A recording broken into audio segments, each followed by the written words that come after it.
இந்த வீடியோவில் உங்கள் குழந்தை வெள்ளையாக பிறக்க விஞ்ஞான ரீதியாக செய்ய வேண்டியவை என்ன என்பது சம்பந்தமாக பேச உள்ளோம்.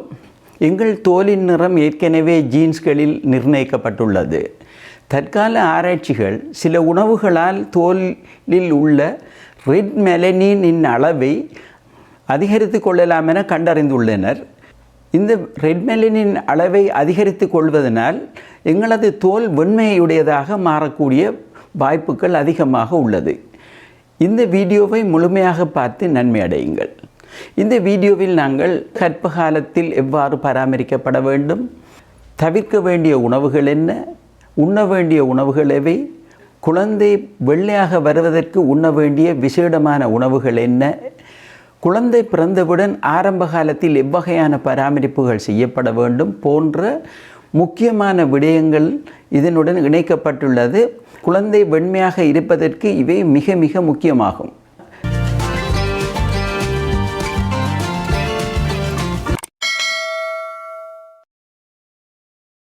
விசேட கர்ப்பகால பராமரிப்பை எடுத்துக்கொண்டால் நீங்கள் ஒரு ஆன்டிநேட்டல் கிளினிக்கு போய் கொண்டிருப்பீர்கள்.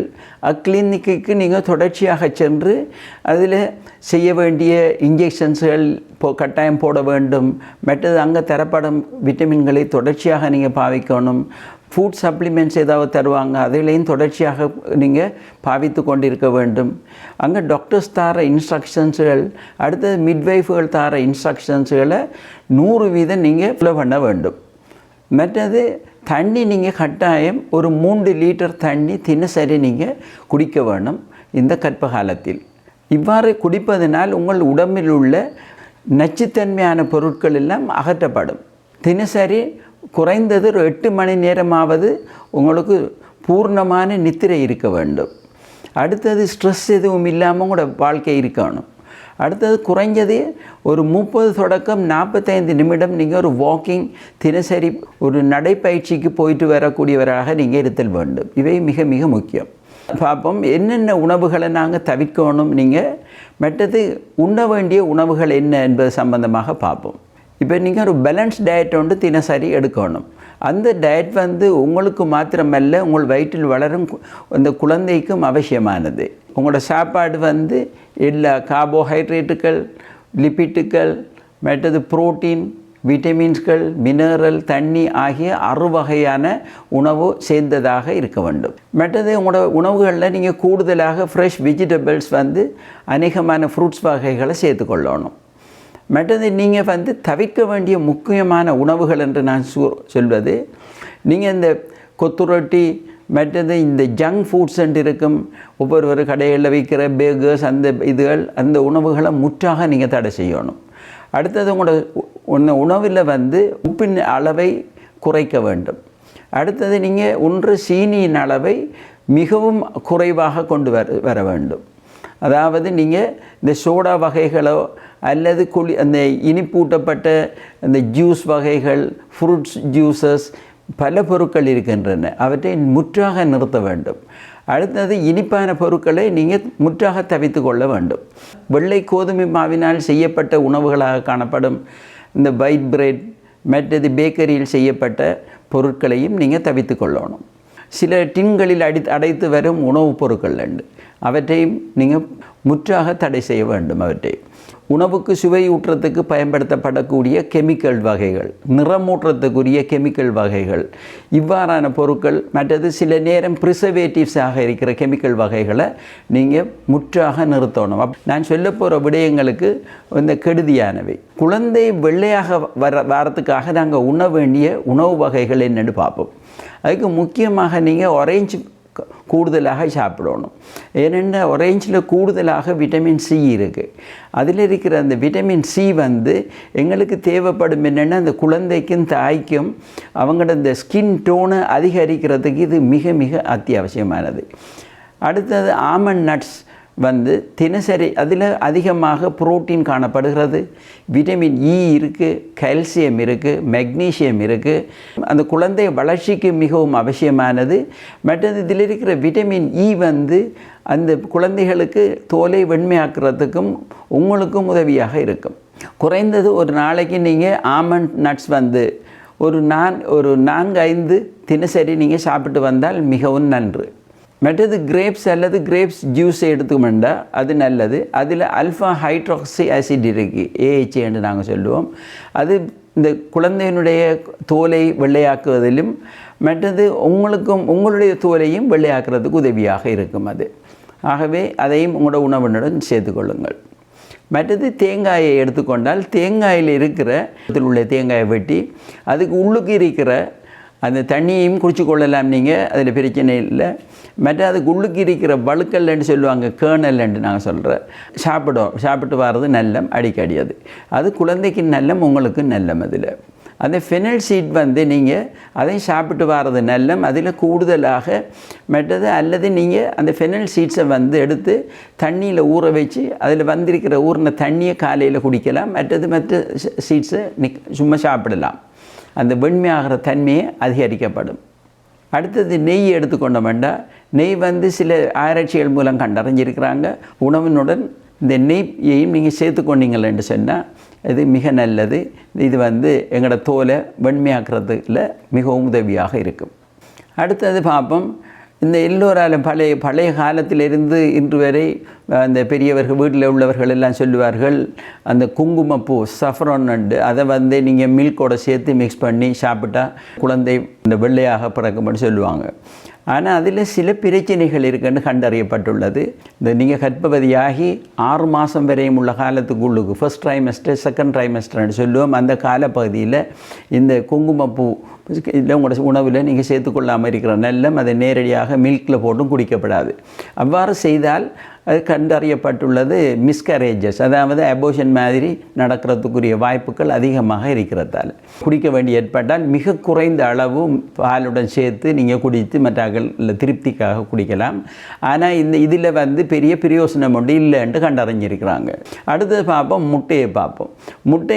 முட்டை முழு முட்டையாக நீங்கள் சாப்பிடுங்க. அதில் குறிப்பாக வெள்ளைக்கருவில் மிக அதிகமாக இந்த வெள்ளையாக்கக்கூடிய இந்த பொருட்கள் அதில் காணப்படுது. அதை தினசரி சாப்பிட்டு வர்றது மிக நல்லது.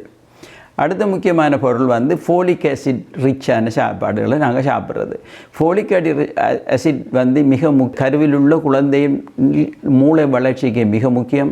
இது உங்களோட கிளினிக்குகள்லேயும் அவங்க டேப்லெட்ஸாக தருவாங்க, தொடர்ச்சியாக பாவிக்க சொல்லி நீங்கள் அந்த வகையாலையும் எடுத்துக்கொள்ளுங்க. நீங்கள் உணவுகளாலையும் எடுத்துக்கொள்ளலாம். ஸ்பினாஷ் மட்டும் இருக்குது. கூடுதலாக சிட்ரஸ் ஃப்ரூட்னு சொல்லுவோம், லெமன், தோடம்பழம், லெமன், தேசிக்காய் போன்ற உணவுப் பொருட்களையும் அதிகமாக காணப்படுகிறது. மற்றது பருப்பு வகையிலையும் காணப்படுது. அடுத்தது நாங்கள் பார்ப்போம் அயர்ன் ரிச் ஃபுட்ஸ் உண்டு. அதாவது கூடுதலாக இரும்பு சத்து காணப்படக்கூடிய உணவுப் பொருட்களையும் நீங்கள் கூடுதலாக இந்த உணவில் சேர்த்துக்கொள்ளணும். அதிலும் உதவி செய்தபடி என்றால் அதில் குழந்தையிட மூளை வளர்ச்சிக்கு உதவி செய்து அந்த வெள்ளையாகிறதுக்குரிய தன்மையும் அதில் காணப்படுது.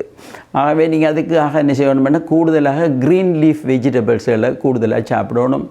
அடுத்தது சிக்கன்லேயும் இருக்குது. கூடுதலாக சிக்கனையும் நீங்கள் கறிகளாக சமைச்சு சாப்பிடுங்க. சிக்கன் நிறைய உறவினர்கள் இருப்பீங்க, நீங்கள் கர்ப்பவதிகளை பார்க்குற நேரத்தில் அவங்களுக்கு நிறைய ஃப்ரூட்ஸ்கள் வாங்கிட்டு போங்க. அது நீங்கள் கொடுக்குற நல்ல விடயம். நல்ல வெஜிடபிள்ஸ்களை வாங்கிட்டு போங்க. இப்படியான நான் இதில் குறிப்பிட்டுள்ள உணவு வகைகளை நீங்கள் வாங்கி போனீங்கன்னா அவங்களுக்கு மிகவும் ஆரோக்கியமாக இருக்கிறதுக்கு நல்ல. இதில் தவிர்க்க வேண்டிய உணவுகளை நீங்கள் அவங்களுக்கு கொடுக்க வேண்டாம். மற்றது அவகாடோ மிகவும் நல்ல ஒரு இந்த ஃப்ரூட் ஒன்று நீங்கள் சாப்பிட்றதுக்கு. அதில் விட்டமின் சி, விட்டமின் இ மிக அதிகமாக காணப்படுகிறது. ஆகவே இது ரெண்டும் இருக்கிறதால இது குழந்தையினுடைய ஸ்கின் டோனை அந்த தோலை கொடுக்கும். மற்றது இன்னும் ஒரு முக்கியமான பொருள் உண்டு, செரிஸ் அண்ட் பெரிஸ் என்று நாங்கள் சொல்லுவோம். அதாவது ப்ளூபெரிஸ் உங்களுக்கு தெரியும். அடுத்து ஸ்ட்ராபெரிஸ் இருக்குது, பிளாக்பெரிஸ் என்று இருக்குது. இப்படியான உணவு வகையில் கூடுதலாக ஆன்டி ஆக்சிடென்ட்ஸ் இருக்குது. இதுவும் ஒரு நல்ல ஒரு பொருள். இந்த தோலை உங்களுக்கும் உங்களோட குழந்தைக்கும் இதை வெண்மையாக்குறதுக்கு உதவி செய்யும். மற்றது மீன் வகைகளில் இருக்குது. கூடுதலாக மீனில் முக்கியமாக ஒமேகா-3 ஃபேட்டி ஆசிட்ஸ் இருக்குது. ஒமேகா-3 ஃபேட்டி ஆசிட்ஸ் இந்த தோலை, அதாவது தோலுக்கு வெண்மையாகிறதுக்கு முக்கியமான காரணம் என்னென்னு சொன்னால் ரெட் மெலனின் என்று நாங்கள் சொல்லுவோம். இந்த ரெட் மெலனினை உண்டாக்குறதுல மிகவும் முக்கியமான பொருள் இந்த ஒமேகா-3 ஃபேட்டி ஆசிட்ஸ். அது எதில் காணப்படுதுன்னு சொன்னால் டூனா ஃபிஷ்ஷில் காணப்படும். டூனா ஃபிஷ், சால்மன் ஃபிஷ் அடுத்தது சார்டின்ஸ்ன்னு சொல்கிறோம் நாங்கள். இது முக்கியமாக ஆழ்கடலில் பிடிக்கப்படுற மீன்கள்னு சொல்கிறேன். இந்த மீன்களில் வந்து கூடுதலான ஃபேக்ட் இருக்கும். அதுகளில் அந்த மீன் சாப்பிட்டு வரோம் தினசரி சாப்பிட்றது மிக நல்ல. மற்றது ஒரு முக்கியமான உணவு வந்து எங்களுடைய தக்காளி பழம். தக்காளி பழத்தில் அதிகமாக இது காணப்படுகிறது. அதில் தக்காளியில் காணப்படுற ஒரு முக்கியமான பொருள் லைக்கோபேன் என்று சொல்லி ஒரு சாமான் இருக்குது. லைக்கோபேன் என்று நாங்கள் சொல்கிறோம். அது வந்து ஒரு பவர்ஃபுல்லான ஒரு ஆன்டி ஆக்சிடென்ட்ஸ். அது முக்கியமாக காணப்படும், அதில் தோலில் தான் காணப்படும்.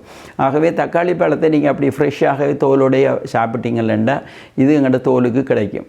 அதில் இருக்கிற லைக்கோபேன் உங்களுக்கு கிடைச்சி அதனால் உங்களுடைய தோலும் உங்களுடைய பிறக்கிற குழந்தையினுடைய தோலும் மிகவும் அழகாக இருப்பதற்கு இது உதவும். பிறந்தவுடன் ஆரம்பகால பராமரிப்பு எவ்வாறு செய்யணும் என்று இதுவும் ஒரு முக்கியமான விடயம். இதன் மூலமும் எங்களுக்கு தெரியாமலேயே இந்த பிள்ளை வந்து அவங்க விளையாடைய செய்யலாம் ஈஸியாக. அதனை எல்லோரும் மிஸ் பண்ணுறாங்க. 22வது கிழமை அளவில் குழந்தையின் தோலுக்கு வெளியில் வேர்னிக்ஸ் என்ற ஒரு வகையான ஒரு பொருள் ஒன்று உண்டாக்கப்படுகிறது. அது ஒரு கிட்டத்தட்ட ஒரு கிரீஸ் மாதிரி இருக்கும் அந்த பிள்ளையை சுற்றி வர. ஏனென்றால் அந்த பிள்ளை வந்து இப்போ இருக்க போகுது இந்த வயிற்றுக்குள்ளைக்கிற குழந்தை அம்னியோட்டிக் ஃப்ளூயிடுக்குள்ளே இருந்து கொண்டு இருக்குது. ஆகவே இந்த இது ஒரு பெரிய ப்ரொடெக்ஷன்ஸ் மாதிரி இந்த தோலில் வந்து முழுதிலையும் காணப்படுது. இந்த கிரீஸ் வந்து இந்த குழந்தை பிறக்கும் போதும் இது என்ன செய்யணும்னா இந்த வேர்னிக்ஸ் அதில் காணப்படும் அந்த பிள்ளைக்கு வந்து. இந்த வேர்னிக்ஸை வந்து ஆராய்ச்சிகள் மூலம் கண்டுபிடிச்சிட்டு இருக்கிறாங்க. எப்படி என்றால் பெரிய எக்ஸ்பர்ட்ஸ் சயின்டிஸ்ட் வந்து சொல்கிறாங்க, குறைஞ்சது இது ஒரு 24 மணித்தியாலும் அந்த வேர்னிக்ஸ் குழந்தை பிறந்ததுக்கு பிறகும் இருந்தால் அது அப்படியே அதில் தோலின் ஊடாக உருளுக்கு உறிஞ்சப்பட்டோடனே அதில் இருக்கிற ஃபேக்டர்ஸ் வந்து மிகவும் உறுதியானது. நல்ல டோன்ஸ் எழுதுகள் எல்லாம் ஏற்படும். அந்த பிள்ளை வந்து நல்ல நிறமானதாகவும் இதாகவும் இருக்க வேண்டும். ஆனால் நாங்கள் செய்கிற வேலை என்னென்னா எடுத்த உடனே குழந்தை பிறந்த உடனே அந்த பிள்ளையை வந்து நல்லா தேய்ச்சி குளிப்பாட்டி இப்படி செய்கிறாங்க. மற்றது அதிலே மட்டும் சொல்கிறாங்க, நீங்கள் உங்களுக்கு இயலாமல் போனால் 24 மணித்தியாலத்துக்கு வரையும் நீங்கள் குறைஞ்சது ஒரு 6 மணித்தியாலத்துக்கு பிறகு நீங்கள் அந்த குழந்தையை வந்து குளிப்பாட்டுங்க. 6 மணித்தியாலம் வரையும் அப்படியே வச்சுக்கொள்ளுங்கன்னு சொல்கிறாங்க. ஆகவே நீங்கள் இது அனுசரித்தினீங்கன்னா நல்ல. குழந்தை பிறந்த உடனேயே தாய்ப்பால் எவ்வளவு சுருக்காக நீங்கள் குடிக்கிறீங்களோ அவ்வளவுக்கு நல்லம் அந்த குழந்தைக்கு. இல்லாட்டி என்ன நடக்கும்னா அந்த குழந்தை பசியில் இருக்கும். அதனால் அது ஒரு நோய் ஒன்று உண்டாக்க போகுது. ஹைப்போகிளைசிமி ஆக்கும், வேறு பிரச்சனை உண்டாக்கும். அதெல்லாம் தோலை பாதிக்கும். ஆகவே எவ்வளவு சுருக்காக எங்களுக்கு பால் கொடுக்க முடியுமோ அவ்வளோ சுருக்காக நீங்கள் அவ்வளோ வேகமாக நேரத்தோடய கொடுக்க பாருங்கள். மில்க் கொடுக்குறது எப்படியும் 24 மணித்தியாலத்துக்குள்ளே அந்த பிள்ளைக்கு பிசிஜியை இன்ஜெக்ஷன் கொடுத்துக்கொள்ளுங்க. இவ்வளவும் ஒரு முக்கியமானது. மற்ற வீட்டில் கொண்டாந்த உடனே என்ன செய்கிறேன்னா இந்த பிள்ளைகளை நீங்கள் குளிப்பாட்டுறதுக்கு என்ன செய்கிறேன்னு சொன்னால் சிலர் என்ன செய்வாங்க, ஒரு மிச்சம் சூடான தண்ணி எடுப்பாங்க. நீங்கள் ஒரு நாள் சூடான தண்ணியில் செய்யப்படாது. உங்களோட மிகவும் குறைஞ்ச ஒரு நகைச்சூட்ட அளவு தான் அந்த தண்ணி இருக்கணும். கிட்டத்தட்ட ரூம் டெம்பரேச்சரை விட ஒரு 1 or 2 டிகிரி அளவுக்கு இருந்தால் போதும். அது ஆக கூடுதலாக ஹாட் இதில் பிள்ளைகளை குளிப்பாட்டப்படாது. அடுத்தது வந்து என்ன செய்யணும்னா குறைஞ்சது 5 நிமிஷம்தான் நீங்கள் மேக்சிமம் 5 நிமிஷத்துக்கு ஆகக்கூட ஒரு 10 நிமிஷம் அதுக்கு மேலே நீங்கள் அந்த குழந்தைகளை அதில் வச்சு குளிப்பாட்டிட்டு இருக்கப்படாது. மற்றது குளிப்பாட்டும் போது நீங்கள் கவனிக்க வேண்டிய முக்கியமான விடயம் கண்கள், மற்றது முகம். இந்த இடத்துகளுக்கு நீங்கள் சோப்போ எதுவும் போட தண்ணியால் மட்டும்தான் இந்த கழுவணும். இதுக்கு வேறு எந்த இதுவும் போடப்படாது. சோப்போ நீங்கள் எதுவுமே பாவிக்கப்படாது. ஷாம்புவோ எதுவோ இந்த முகத்துக்கும் இந்த கண்ணுக்கும் பாவிக்கப்படாது. ஆகவே அவ்வாறு செய்யாமல் இருந்தீங்கன்னா மிக மிக நல்லது. இது முக்கியமாக விடயங்கள் புதிய ஆராய்ச்சிகள் இதில் தொகுக்கப்பட்டு தரப்படுகிறது. ஆகவே இவற்றை நீங்கள் அனுசரித்து இது மாதிரி செய்வீர்களானால் நீங்களும் உங்களது குழந்தையும் நல்ல தேகாரோக்கியத்தோடையும் இருப்பீங்க. மற்றவங்களோட தோல் எல்லாம் மிகவும் அழகாகவும் இருக்கும். மற்றது இன்னும் தொடர்ச்சியாக இந்த குழந்தைகளுக்கு என்னென்ன செய்யணும் என்பது சம்பந்தமாக மற்றது ஏனைய வீடியோக்கள் நாங்கள் வெளியிட்டிருக்கோம். அதில் சொல்லப்பட்டிருக்கிறது என்ன மாய்ஸ்சரைசர்ஸ் எப்படி பாவிக்கணும், சன்ஸ்க்ரீன் எப்படி பாவிக்கணும் என்று அதில் நீங்கள் பாவித்து கொண்டு வந்தீங்களா தொடர்ச்சியாக நீங்கள் இவ்வளோ பிராயப்பட்டு எடுத்த அந்த வெள்ளை நிறத்தை தொடர்ச்சியாக நீங்கள் பேணி பாதுகாக்கலாம். நன்றி. எங்களது சேனல் மூலம் அன்றாட வாழ்க்கையில் குழந்தைகள் முதல் பெரியவர்கள் வரை எல்லோருக்கும் ஏற்படும் பல நோய்கள் பற்றி அறிவூட்டும் வீடியோக்களை தொடர்ந்து வெளியிட்டு வருகிறோம். எங்கள் சேனலை சப்ஸ்கிரைப் பண்ணுவதன் மூலம் எல்லா வீடியோக்களையும் உடனுக்குடன் தவறாமல் பார்த்து நீங்களும் உங்கள் குடும்பத்தவர்களும் சுகதேகிகளாக வாழ வாழ்த்துகிறோம்.